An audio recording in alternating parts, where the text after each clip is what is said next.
Welcome to Tri-State Tennis Tips. Today's episode we're going to talk about how to apply the way the professionals get coached to our recreational coaching. And we're going to get this from Miraban Aranshad's Tennis Summit 2019 and an on-court professional coach named Sara Stone. So if you saw our previous episode, if you haven't seen it, you might want to watch it now. It's with Paul Annacone and how he coached Pete Sampras and Roger Federer. So if you like this kind of stuff, stay tuned.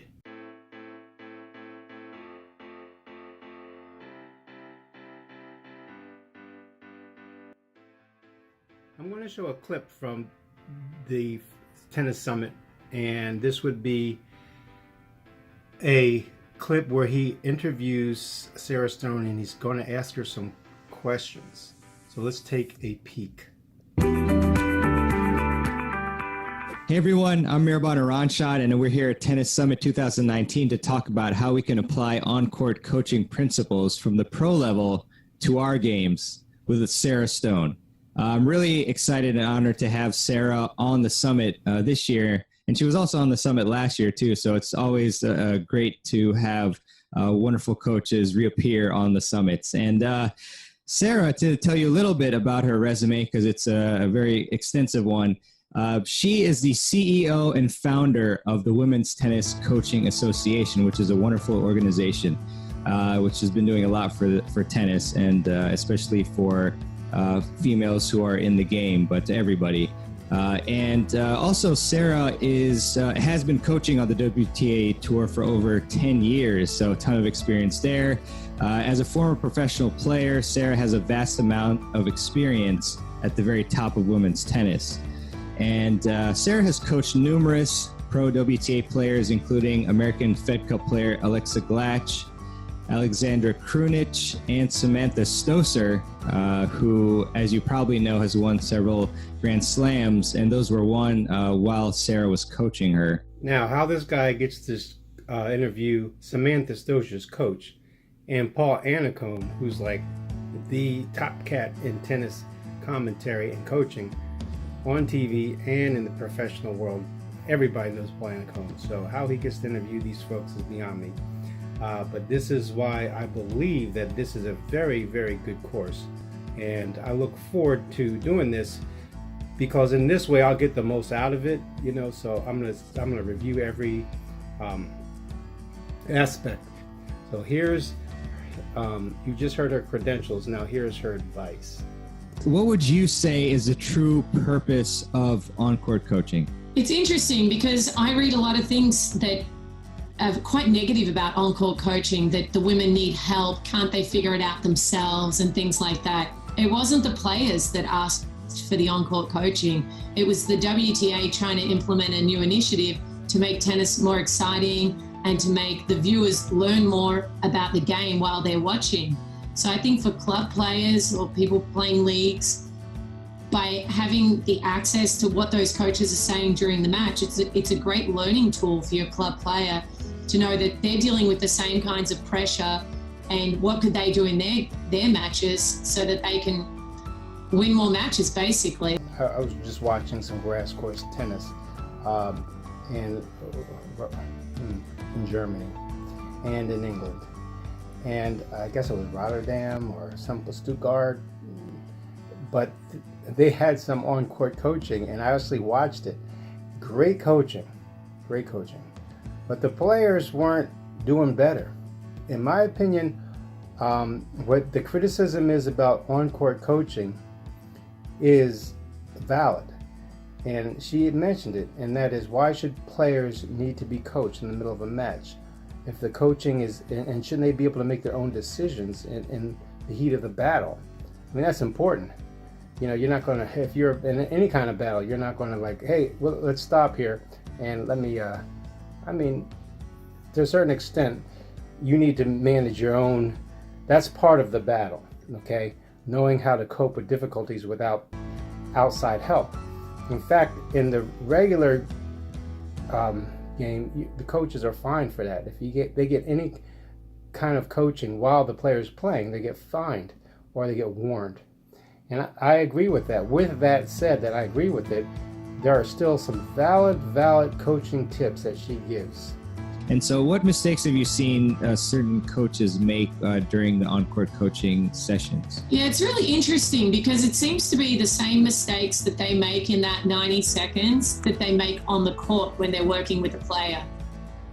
Because as coaches, what we're there for is to help people get better, and we're trying to fix something all the time. So we want to give advice on how do you do that better? How do you do this better? And you give too much information. So a lot of players will be watching this, club players, top players. I know you have a really big audience. You need to remember that sometimes you might need to say to your coach, okay, let's just focus on maybe 2 things because that's all I can absorb. There's coaches that go out there and they say, hit there, do this, do that, do something else. Okay, you look a little bit tired. Do you have a headache? It's just an information overload. And it's quite stressful when you go out and you have to do that. I mean, right before I know that the player will probably call me out, I'll say to the box and the people sitting with me, okay, I got to get ready. What am I going to say when I get out there? And I actually sometimes run it by the people that I'm sitting with to make sure I'm very clear on what I'm going to say when I get out there. Okay, so right now what she was doing there was she was coaching coaches and what not to say, what coaches shouldn't say. So I'm going to give you one of the best advices I've gotten from a coach. It wasn't so much advice as it was how he prepares his student or his tennis player to go out and win games. So let me set this up a little bit. This is one of the top tennis players in the state, and I've seen him play. So I've had the opportunity to get with his coach and take a couple lessons. But one of the things he said was, you know, when this tennis player goes out there, he's already beaten that player before the game even starts. So now I'm curious, okay, this guy beat the player before he even walks on the court. Of course, it's probably true because he's the number 1 in the state, meaning that everybody he's played so far, there's nobody in this state who's better than him, or because he was ranked number 1 at one point. And so I said, what does that mean? He won before he walked on the court. And this coach told me he's done more suicides, he's done more serves than the other player, he's done more forehands than the other player, he's done more backhands than the other player, he's done more tactical shots, he's done more drills, he's done more receiving the serves, and that's what makes him confident, because he already beat the other player in all the aspects of practicing. So there's nothing that he hasn't practiced, and he's confident that he's done it more than the other player. So that's how you achieve your highest potential, or to go to the next level, is you really have to understand that before you walk on that court, you're already beating that player. And if you haven't, you might lose. You understand? In any case, so let's hear her next tip. And what's an example, Sara, of something that maybe you said recently to a player on court, and how did that work out? And actually, we were talking before this, and I understand that you have a clip, so that would be cool if you want to play it. Yeah, sure. This tournament was the first WTA title that Krunic had ever won, and I went out on the court 3 times a match. It was a set and a break home. I'll screen share here for a second. The first chance you have in the point, you have to physically move up inside the court and take the ball early. She doesn't hit the ball huge, but she takes the ball really early, and that's why it's hard on grass, because you just don't have enough time, okay? But no matter what happens in this match, you got one job, okay? You have to keep yourself as positive as possible, all right? She's making you uncomfortable. You have to give credit. She's playing very well. She's played very good grass court tennis throughout the whole match. Okay? Her serve is like punching through. So just try to stay low. It's not coming up to you. Can you feel that? Like yesterday, the returns were much higher. Just stay low on your returns, okay? The first time you can get the ball that's short, you have to move your body up. It's not that you've got to get 2 steps inside the baseline to these balls. Hey, rest of the match, all right? There's one thing I want you to do well. Is just be really positive with yourself. Just play one point at a time and give it everything you got, and that's all you can do, okay? One funny thing I noticed is the young lady, the tennis player, said, "I hate my playing, I hate everything." And then, no, she said, "You need to get positive." I can only imagine when the TV camera's on you. Coco Vanderen was who she's playing. And you're playing terrible.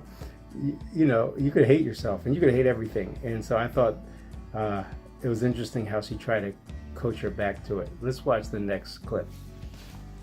It was interesting because she was playing Coco Vandeweghe, who's made the semi-finals of Wimbledon, a top 10 player, was the defending champion at that tournament. She was a set and a break down when I went out there. And Coco, I wanted to make sure that there was two things that she did. Coco's serve was bouncing up at her, so she needed to take it on the rise. Otherwise, it was just pushing her back the whole time. And I wanted to make sure that she got up inside the baseline to take advantage of the short balls. So that's why I repeated the same things over and over to her. And what happened was she was down and out. She went back out there and Coco got called for a time violation and she snapped. And mentally, she was so angry. She was angry at the umpire. Then Coco got her serve broken. And then she spiraled there from then. And she was completely in control of the match, but that time violation, which was out of Alex's control, turned the match. And if you hang in there long enough, and last week, Tara Moore was down 6-love, 5-love in her match and won. And 1 year I was at the French Open with Lisa Raymond. She was down 6-love, 5-love, 40-15, first round against a girl from the Czech Republic, and she won. You never know. They might do their ankle. They might snap because a bird landed on the net. You just always got to hang in there and give yourself your best opportunity to win. And if they win, they win. So I'm wondering, for us amateurs, if you have any advice on how we can keep our momentum going and ensure that we don't have any sorts of dips in performance during matches. Maybe you've seen this with your pro players as well, but if any advice on that end. I think that everybody dips, everyone loses concentration. So the ones that don't dip, Grand Slam champions, pros dip all the time in their concentration as well. So I would say that the big thing that players need to focus on is that when they feel themselves have a dip, you need to reset quickly. You don't want one bad point to turn into two bad games. We want to stop the rut as quick as possible. So the way to do that is that between point routine. It doesn't have to be super strict. It might, when Agassi slapped his leg before the point, that was just his cue to be like, okay, I'm ready. A lot of players, Ostapenko and Barty, that's two players who will come to mind. Before Ostapenko starts the point and she's in a ready returning position, she taps her racket on the ground before the person's about to start their service motion. Ash Barty, she's standing ready. She touches her dampener on her racket with her finger as an anchor, just to anchor herself in the present moment. It might be you touch the butt cap. It might be you pull on your hat. Rafa's doing this. Some players pull at their collar. It's all, and you do it every single point. It's basically just like, okay, I'm ready. And then it refocuses you in the point. So don't get worried about losing concentration. Get it back quickly is probably the main goal. Okay, so that advice was about rituals. And that's we could do a whole lesson, a whole video on just rituals, and why they're important and how to do them. And she gave some great examples about how the pros do them. Our next video is going to be how to improve every aspect of your game. So please stay tuned for that. And I hope to see you there. Please like and subscribe. Press the like button or the subscribe button if you're very interested. And please share these videos as well. I'll see you the next time around.